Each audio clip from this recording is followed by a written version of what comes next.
कुक्कुरवाडीत गव्याचा शेतकऱ्यावर हल्ला, छातीत शिंग घुसल्याने गंभीर जखमी। राधानगरी तालुक्यातील कुक्कुरवाडी येथे शेतात काम करत असताना गव्याने केलेल्या हल्ल्यात शेतकरी सुरेश रामचंद्र पाटील वय वर्ष 60 हे गंभीर जखमी झाले।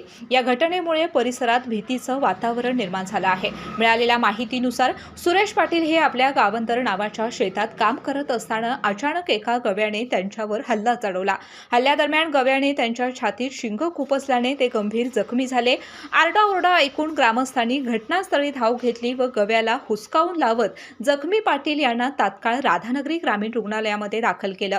तेथे प्राथमिक उपचारानंतर प्रकृती चिंताजनक असल्याने त्यांना पुढील उपचारासाठी कोल्हापूर येथील सीपीआर रुग्णालयामध्ये हलवण्यात आले आहे। दरम्यान राधानगरी तालुक्यात वन्य प्राण्यांचा वाढता वावर आणि मानव वस्तीकडे होत असलेली घुसखोरी यामुळे शेतकरी व ग्रामस्थांच्या मध्ये भीतीचं वातावरण निर्माण झाले आहे। वन विभागाने वन्य प्राण्यांच्या वाढत्या वावरावर नियंत्रण ठेवून नागरिकांच्या सुरक्षतेसाठी आवश्यक उपाययोजना कराव्यात अशी मागणी ग्रामस्थांकडून करण्यात येत आहे। केके न्यूज साठी राधानगरीहून मिलिंद कांबळे। डॉक्टरांनी ऍडमिट होण्याचा सल्ला दिलाय, पण स्पेशल रूम परवडत नाही। मग टेन्शन घेऊ नका। सूर्य हॉस्पिटलने प्रथमच अगदी कमी किमतीत सर्व सोयींयुक्त आणि रुग्णांची गरज लक्षात घेऊन बजेट फ्रेंडली रूम्स उपलब्ध केले आहेत।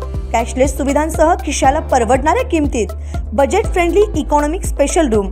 पत्ता कोंडावळ चौक, लक्ष्मीपुरी, कोल्हापूर। संपर्क 9822 63 54 69।